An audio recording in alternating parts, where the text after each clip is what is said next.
Want to make a podcast? Spotify's got a platform that lets you make one super easily, then distribute it everywhere and even earn money, all in one place for free. It's called Spotify for Podcasters, and here's how it works. Spotify for Podcasters lets you record and edit podcasts right from your phone or computer, so no matter what your setup is like, you can start creating today. Then you can distribute your podcast to Spotify and everywhere else podcasts are heard. Video podcasts are also available on Spotify. With Spotify for Podcasters, you can even earn money in a variety of ways, including ads and podcast subscriptions. And best of all, it's totally free with no catch. Spotify for Podcasters has made our podcasting process so much easier and even has options like Q&As and polls so we can engage with listeners. I highly recommend you give it a try. Download the Spotify for Podcasters app or go to www.spotify.com/podcasters to get started. The following contains descriptions of physical violence, sexual violence, and graphic descriptions of autopsies.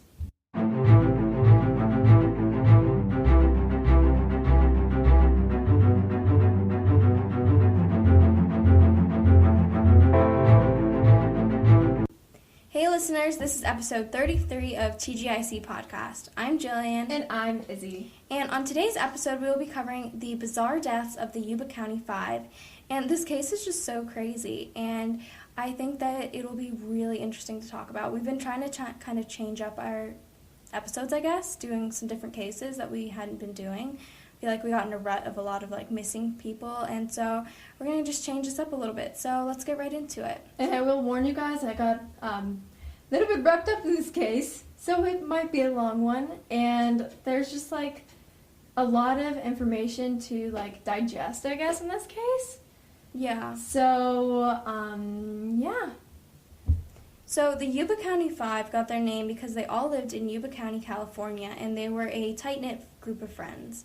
The 5 men in the group were named Bill Sterling, he was 29 at the time, Jack Hewitt, who was 24, Ted Weiher. Okay, why do we keep getting people whose last names sound like Wiener? I don't know. That happened last week, or the week before last week, I guess. Yeah. Which Slender Man episode. But yeah. He was 32, which made him, the oldest, and he had also been a janitor in the past. I guess the other hasn't really had histories of jobs or anything. Yeah. So he was one of the only ones that had been a job, had a job. And him and Jack were the, closest out of the friends, which is kind of weird, actually, because Jack is, the youngest, and Ted was the oldest. Yeah. Oh, wait, but there's 2 Jacks. Yeah, there's 2 Jacks. Wait, so now I'm confused. Jack Hewitt and Jack Madruga. Yeah, and Jack Madruga was 30, and he was really good friends with Bill, so I guess it's different. Bill was the 29-year-old. Yeah. And then there was also Gary Mathias, who was 25, and he was formerly in the military, but he was discharged due to, psychiatric issues.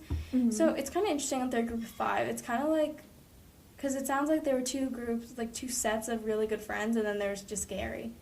Yeah. And I feel like that's important to, talk about because you'll see that later on. Yeah. So all of these men had slight developmental disabilities, except for Gary, who had a psychiatric condition called schizophrenia.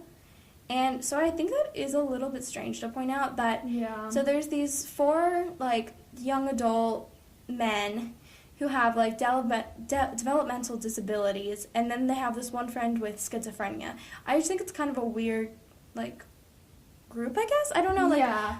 I understand the commonality of having a disability, but, schizophrenia sticks out a little bit more. It's different, and he also he's had, different life, different things have happened in his life that, draw him different, I guess, from the other guys, and also, maybe, the men who had developmental disabilities were all, varying ranges. So I also added in, that one of them was a janitor because I think his wasn't as, severe as some of the other men. But all of them, they were mental, so it didn't affect their, physicality. Also, about his schizophrenia, it was being treated. He was medicated, and he was living with his parents. Mm-hmm. So he was, under, I guess, help for that. So he was pretty much, full functioning compared to the men with disabilities who, that's not, usually a fixable issue. You know what I mean? Exactly. You can't be medicated for You can get help and stuff, but it's not going to be as fixable as taking medication for schizophrenia. Yeah. And Gary also had developed some drug abuse problems following his discharge from the Army, and his diagnosis with schizophrenia. But those issues had been resolved, so he wasn't really having the drug abuse issues anymore. But I still think it's strange that he was in this friend group. Yeah, and I mean, we also just had, like, he was kind of, like, the, like, outcast from the friend group, if that makes sense. He didn't have, like, the guys close were, friends. Like, buddies, and, like, he was kind of just, like, on the outside of everything. Yeah, I'm so curious about how they met. Yeah. So all of these men lived with their parents because it was easier with their disabilities, and they could get all the comfort and care that they really needed. Mm-hmm. And this group of guys was often referred to as the boys by the parents and friends because they were just so tight-knit, and it's kind of sweet, but also like sad because of what happened to them. Yeah. But the boys always just makes me think of, like, you know, white boys who go fishing. Yeah, no, like, summer is for the boys. Like, I just think of those, like, posters of guys. No, it's Saturdays for the boys. It's not What? summers for the boys, it's Saturdays are for the boys. Oh my god. Are you serious? Have you thought it was summers for the boys the whole time? Yeah. It's It's Saturday. like that Sam Smith thing. Oh my god. So, funny story, Izzy and I both thought that, you know, the shoes Stan Smith, they're like Adidas. So I've had a pair for a few years. They're like the most beat up pair of shoes right now, but I wear them all the time. And so basically, I was wearing them the other night, and Izzy says something to me. She's like, she was like, oh, you have Sam Smiths. I have a pair I just got a pair of shoes that look similar to that or whatever. Yeah. And I was like, Izzy, they're called Stan Smith. And she, like, didn't even believe me for a second. Sam Smith is, like, the guy that sings, what is that song? It's like, I can't remember I can't remember, but whatever, he sings something. And I was like, no, but that's funny because I used to call them Sam Smiths too. And, like, one time, I'm trying to remember, like, when I was at sleepaway camp, like, I think the summer between 7th and 8th grade, I was talking to some girls, and these were, like, I was such a dorky-looking girl this year. Like, I think I had, like, my braces were still on.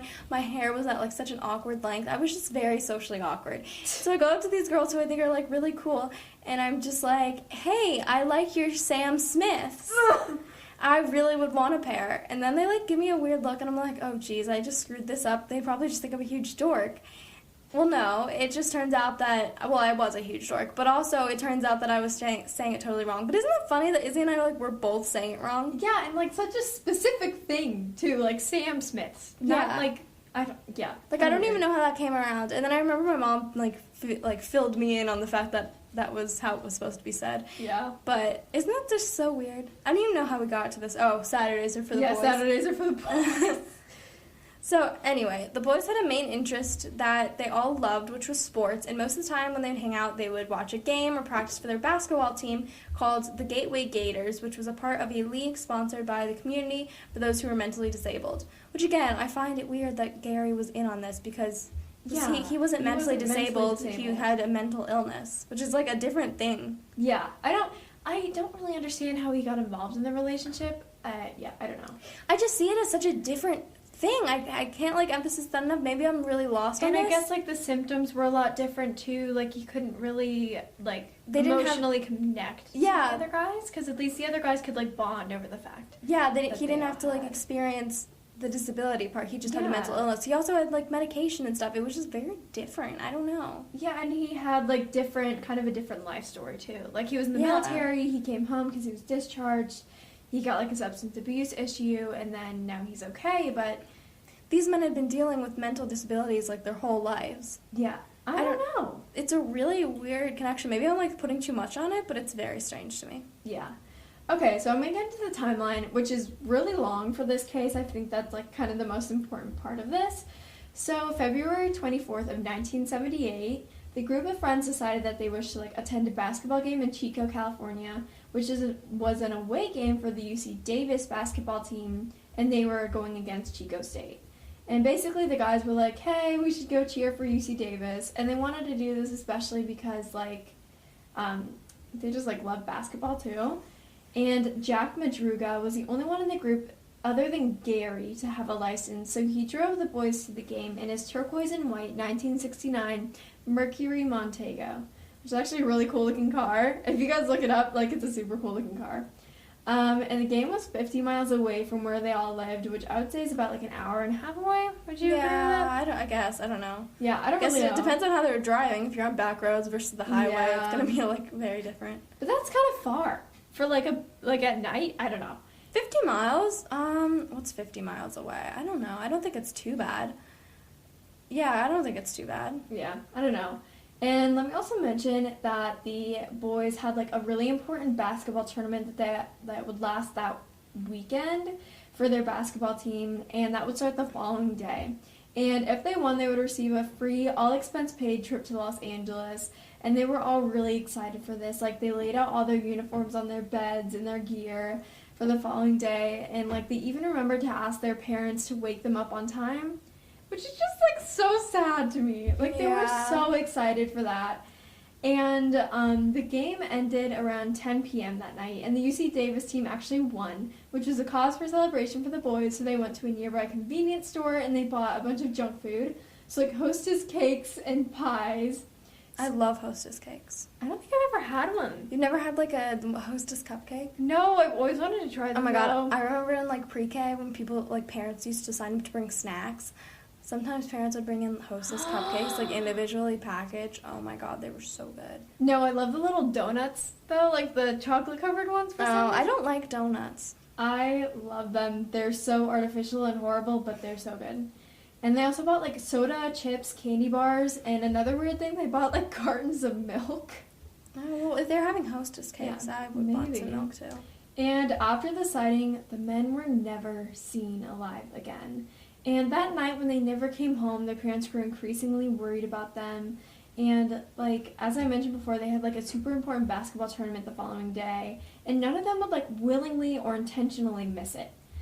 And like the next day, all the parents called the police, and like a search started. So Tuesday, February 28th, which is like 4 days after they originally disappeared, the boys' car was found by a forest ranger abandoned on an unpaved road near Oroville, California, at an elevation of around 4,500 feet. That's like really high up. Which is, yeah, that's really high up. I'm not good with elevation, so I had to clarify that. No, yeah, like that's to the point where like you're gonna start getting like altitude sickness. I don't know if any of you guys know what that is, but like if you have ever been like skiing, but you're not from somewhere that has a high elevation, you get like sick for a few days. And it's basically like nausea and stuff, but it really sucks. Like I had to be hospitalized when I went skiing for the first time because of it. Did you really? Yeah. And you're the only person I know that's ever gotten altitude sickness. Are you serious? Yeah. Of course. Izzy's had everything because she's a hypochondriac. I'm a hypochondriac. My dad's a hypochondriac. Kind of just runs in the family, so we don't take risks in the Strader household. And the car was found 2.5 hours away from Chico, which was in the totally opposite directions they needed to go in order to get home. So this was like 70 miles east instead of the 50 miles south that they needed to go to get home. That's weird. Which is super weird. Like, even if they figured out that they were going in the wrong direction, like, they would have corrected it. But 70 miles, that's like 2.5 hours. And there was like, when the car was found, there was no sign of foul play, and like the car was like unlocked and filled with food wrappers and basketball programs. And it may also mention that there were maps folded up in the glove compartment that had like parts of these trails and stuff on them, and they just didn't use them. And I mean, it's just possible that they got lost, but I feel like at a certain point when you're driving 70 miles, you realize that you should have been home already. Yeah, and you realize that there's things that are like you're familiar with that you haven't passed, right? Like, I remember when I used to drive home from St. Louis, we would go back to Georgia or whatever, and I would remember things, like little landmarkers, right?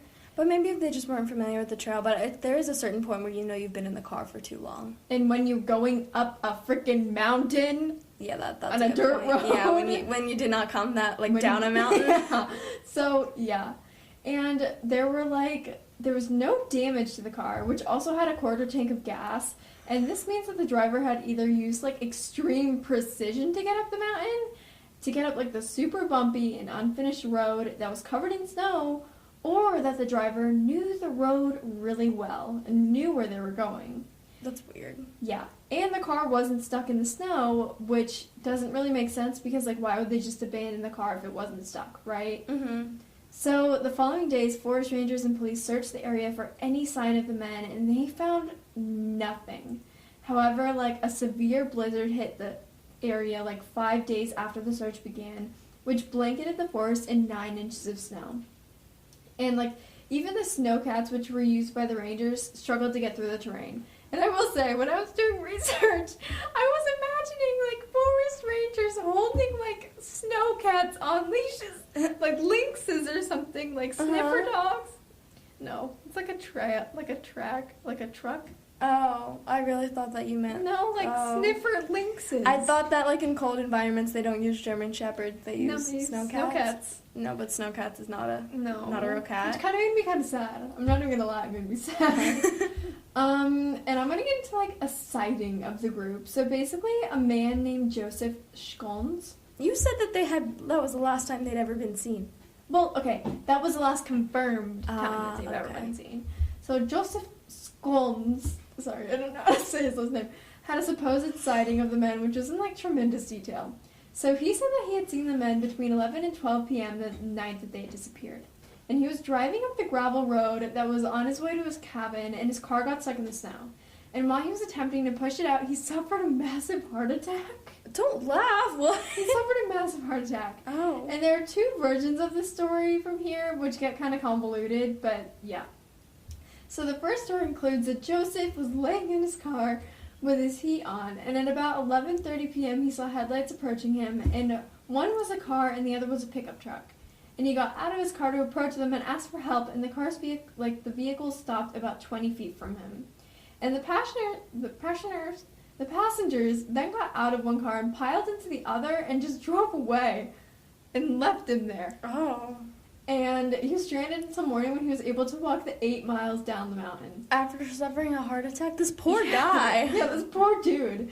And the other story is much more confusing. So basically, while he was laying inside of his car, he heard something whistling. So he looked out and saw a group of men and a woman with a baby walking around in the light of headlights. He then called for help, and the lights turned off, and the whistling stopped. Hours later, he saw more flashlight beams, so, like, handheld flashlights, outside of his car, and when he called for help, they immediately turned off. So he stayed in his car until it ran out of gas, like, in the early hours of the morning, and he made the trek down the mountain to get help, and he actually passed Madruga's car on the way home. Okay. So that's just, like, so weird. I don't know. And he didn't think much about these sightings until he saw the missing men's pictures and description of their car in the news, and he alerted the police of what he had seen. And he was actually, like, in the hospital for, like, a week afterwards. Oh, wow. And he had to get, like, surgery, but, yeah, that's kind of crazy. That is crazy.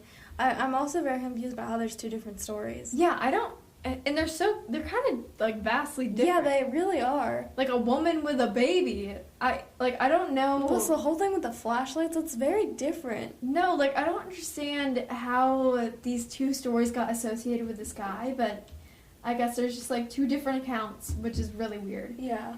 And the second kind of, like, it's not really, I guess, not approved. It's not confirmed? It's not confirmed, but basically... The other one's not confirmed either, because there's 2 of them. Yeah, there's 2 of them from the same man.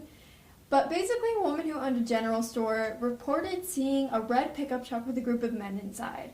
And she had seen them Saturday and Sunday, and her store was about an hour-long drive away from the abandoned car, and there were 5 men. And apparently 2 of them had come in and bought food, and one of them had made a call at the phone booth, and the others remained in the car. Well, one of the sightings from the heart attack dude, he said he saw a pickup truck, right? Yeah, exactly.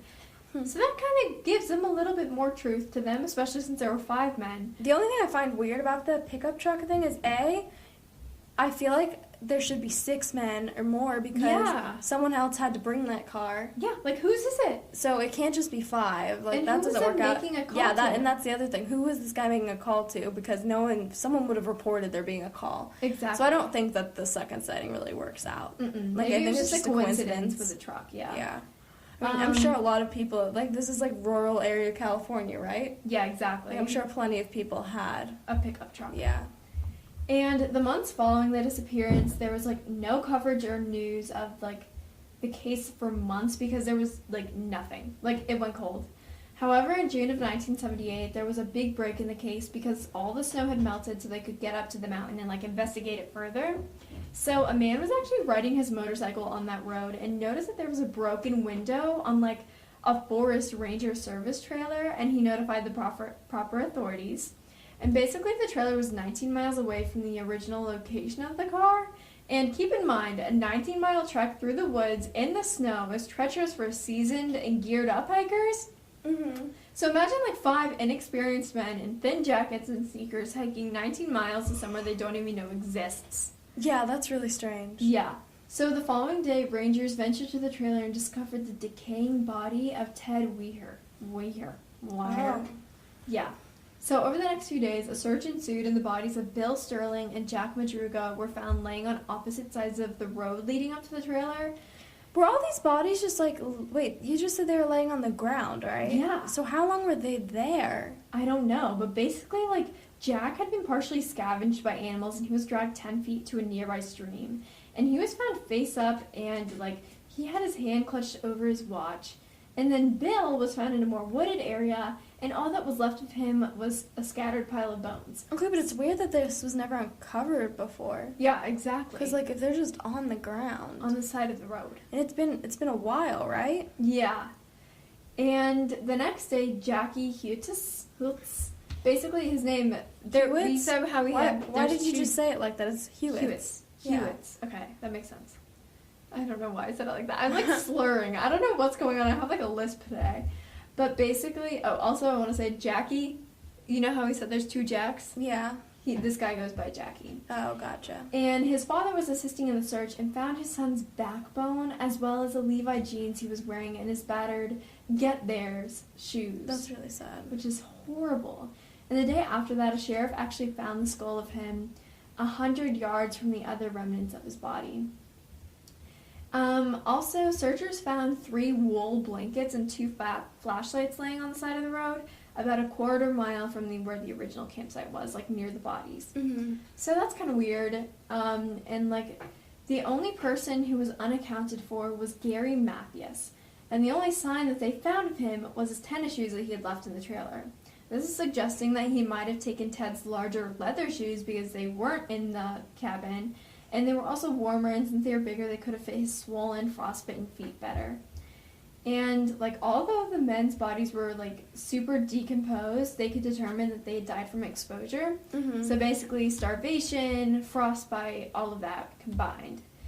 And the body that had been, like, the lesser form of decomposition was Ted, since he'd been found in the trailer away from ravaging animals and the weather conditions. Where did this trailer even come from? I don't know. Like, it's a service trailer, so basically, like, through hikers or rangers would stay in there. Okay. Yeah. And they could determine from the autopsy that he had been stranded there for 8 to 13 weeks. And they could tell that because he had lost 100 pounds, making his weight at the time of his death only 120 pounds. Oh my god. Which is fucking crazy. I don't know how tall this guy was, but, like, for him to be 220 pounds starting off, he must have been, like, pretty freaking tall. Yeah. And they could also tell that by the length of his beard. And he was found in a bed with multiple sheets, like, tucked tightly around him, indicating that someone else had wrapped him up because he wouldn't have been able to do that action alone. And he didn't have his shoes on because, like I said earlier, they believed that Gary had took them. And on the bed table next to him, there was Ted's nickel ring, his gold necklace, and his wallet still had cash inside. But there was also a gold Wilhelm watch with its main crystal missing. However, this, like, did not belong to anyone in the group. So that's, like, kind of weird, right? Like, yeah, that is really weird. And it's, like, a fancy watch. So they have no idea where that came from. So, yeah. That's really weird. All these, like, things are, like, really... How they even got here, and then there's just random stuff is so weird. Yeah. Dude, just wait until the theories. Okay. Do you want to get into the abduction theory a little bit? Yeah, I'll start that. So, this theory basically goes that somehow someone just abducted them or, like, lured them to this little camp area and kept them there, which is really strange to me too, because it's not like they were murdered or anything was really wrong to them. They were just there and died of exposure. Yeah, exactly. And maybe after, like, figuring out that they had disabilities, it was just easier to, like, apprehend them because they were... Like, take advantage of them? Yeah, exactly. Mm-hmm. And they were taken to the camp and basically held captive for some reason, which is kind of hard to prove. It's not like the only thing There's gone... no motive. The only thing gone was that guy's shoes. Yeah. And Gary. And Gary. So it's just kind of weird. It doesn't really make a lot of sense. Mm-hmm. But then there's also this whole red truck thing. But, like, whose car is this? Yeah. Why were they seen in it? But also, like, why did the guys just have the truck? Or maybe at this point the guys were in the truck with some kidnapper and Gary was already gone? And maybe that's why there was only 5 of them? Maybe. That makes sense. Oh my god, that makes sense. I guess. Like, I don't know. And maybe their abductor was the one making the call. Yeah, maybe. And the evidence at the scene also, like, it's just weird. Inside the cabin there were these heavy clothes and furniture, matches, and paper that could have been used to make a fire, but they didn't use them, and they just used candles, which is weird. Yeah, it's not that's going to, like, really keep you weird. warm. And the even weirder thing is that there was, like, a full propane tank connected to the trailer that they could have just turned on and, like, used as heat and, like, make food and stuff, and they didn't. That's so weird. And, like, to turn on a propane tank, you just have to, like, turn a knob, too. And it's almost like they were left there. Yeah. Like, not actually held captive. They were just, like, ditched there. And there's this, like, storage shed outside that had a year's supply of rations that were, like, pre-cooked with instructions on how to use them. And the men only consumed 36 of these rations, and the cause of death for Tom was starvation. But, like, how did he starve if there was all this food? Yeah, that doesn't, like, that makes no sense. So it's almost like someone was trying to control what they were eating, or maybe they couldn't figure out how to keep eating. I don't really know. Maybe something with the shed. Maybe the shed, like, froze shut or something. Yeah, I don't have no know. idea. It almost seems like they were taken there after the fact and, like, left there. Like, maybe the kidnapper took them, realized that they all had disabilities, which he didn't realize before. Like, maybe he was hoping to rob them or something. Mm-hmm. And then just ditched them? Just abandoned them because he realized that there wasn't really anything good that they had, and they all had disabilities. He was like, well, shit, what am I supposed to do now? Like, I don't want to be that person. And, like, just abandoned them just here. got a moral compass, like, right there. Yeah, I don't know. And maybe he just decided that he would leave them there, and, like, he's like, oh, here's the food and stuff, but maybe they couldn't figure that all out, or maybe his Yeah. instructions weren't clear, and then that's kind of what happened. But it's just really strange. Mm-hmm. And, like, also the guys who were found away from the trailer, too, like, they had blankets and flashlights, and maybe they were trying to, like, escape their captor, right? Okay, yes, but I still don't think that they were really, like, in captivity. Like, it almost seems like maybe that they were, like, trying to leave to just go get help because they couldn't figure out how to get food or anything. Like, maybe they thought that they had been, like, abandoned there and there was no food or anything, but there really was food. You know, maybe they just didn't understand the whole situation. Yeah. Not that I'm saying that they were put in this good situation, but maybe they took some stuff to go try to, like, get help and food and stuff. Maybe they, like, one of them had already died. Yeah, like, maybe something happened to Gary or something, and they decided that they needed to go get help. Yeah. And maybe they left Tom, too, because he was, like, so weak. Yeah, I don't know. But, like, where the hell is Gary? Yeah. Where is Gary? And that brings me to my next theory, the Gary sus as hell theory. That's a interesting name choice there, yeah. But basically, Gary, as we talked about earlier, is kind of like the black sheep of the group. Mm-hmm. Wasn't, like, as buddy-buddy with the other guys as the other ones were.